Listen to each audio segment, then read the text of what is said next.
I brought a video to you in the morning that CUBANA chief priest was arrested and arraigned in court for violating and mutilating the naira.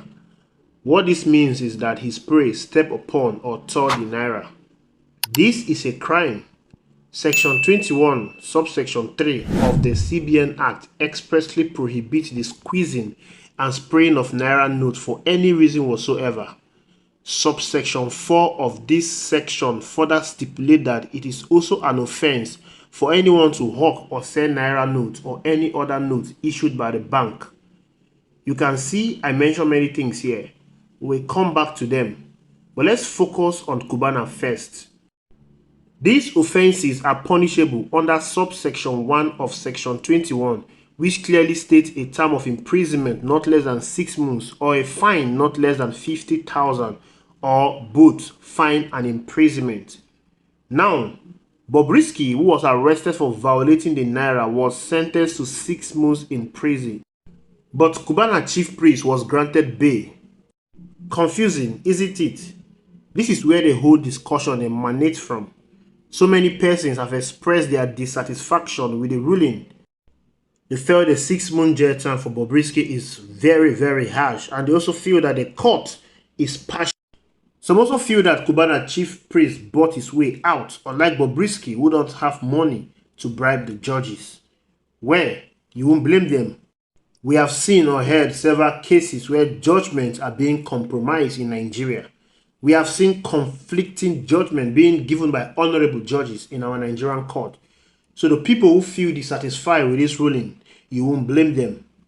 But let me try to explain the situation impartially within the ambit of the law. When BOBRISKY was arraigned in court, he pleaded guilty.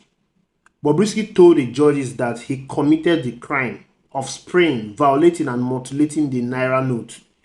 He said he's sorry, that he was not aware that it's an offense. He went further to ask that he be forgiven and that he will use his platform to educate and enlighten Nigerians about naira note abuse.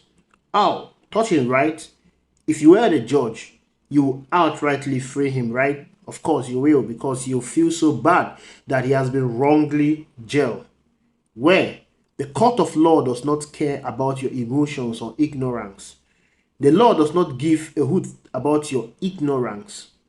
The judge, now finding him guilty with the evidence and self-confession, sentenced him to 6 months imprisonment. So many persons were asking, why not fine him? Well, that's at the discretion of the judge. The judge decided that BOBRISKY should be sent to prison for 6 months. It's at the discretion of the honorable judge. Now to CUBANA chief priest. He was granted bail. Take note of the word bail. He was granted bail because he pleaded not guilty. What this means is that he denied violating and mutilating the naira. That means the EFCC that took him to court will now have to prove to the court that he indeed committed the crime before the court can sentence him. He might have told the court that what he sprayed was paper money and not real naira notes. Now, let me just create a scenario and get into the head of CUBANA chief priest and his lawyer. My lord, I respect the naira note, hence, as a showbiz person, I resorted to spraying the paper note rather than spraying the naira. It's left for the EFCC to prove to the court that he indeed sprayed the naira note. This will open up a long legal battle between CUBANA chief priest and the EFCC. It might take years to finalize the battle. He might be freed at the end or jail. It all depends on their lawyers. BOBRISKY might not want to go through this legal tussle. He may not have the money for long legal fireworks and choose to make the process faster by pleading guilty. The 10 million naira bail condition is not a fine. In fact, CUBANA does not have to pay it unless ordered by the court or if he jumps bail conditions. Granting bail for such offense is in line with Section 36 of the Constitution of the Federal Republic of Nigeria. I hope this cleared the issues between CUBANA and BOBRISKY and why they receive different judgment. It's a law. Now let's address the issue of naira abuse here, because I can tell you for a free that everyone in Nigeria is guilty of abusing the naira. I think the reason the EFCC is arresting celebrities is to create awareness. They will soon zero their search on ordinary Nigerians. Before you get caught up and start throwing emotions which the court does not care about, listen very well and understand what it means to violate and mutilate the Naira note.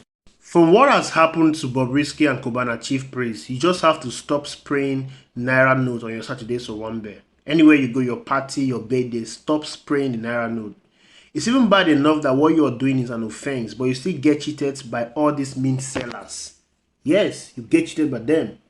How does it feel when you buy money? You walk up to someone, pay to buy fresh mint Naira note for an extra 5 to 10,000 per bundle, only to throw it away in the name of spraying money. It is bad enough that spraying, buying and selling money is an offense. Should you now also get cheated in the cause? Yes, you read that right. Buying and selling of notes is an offense under the CBN Act. So is squeezing and spraying of cash. Section 21, subsection 3 of the CBN Act expressly prohibits the squeezing and spraying of Naira note for any reason whatsoever. Subsection 4 of this section further stipulates that it is also an offense for anyone to hawk or sell Naira note or any other note issued by the bank, like I mentioned earlier. Both offenses are punishable under subsection 1 of section 21, which clearly states a term of imprisonment not less than 6 months or a fine not less than 50,000 naira, or to both fine and imprisonment. Spraying of money, as we fondly call it, is every Nigerian thing to do.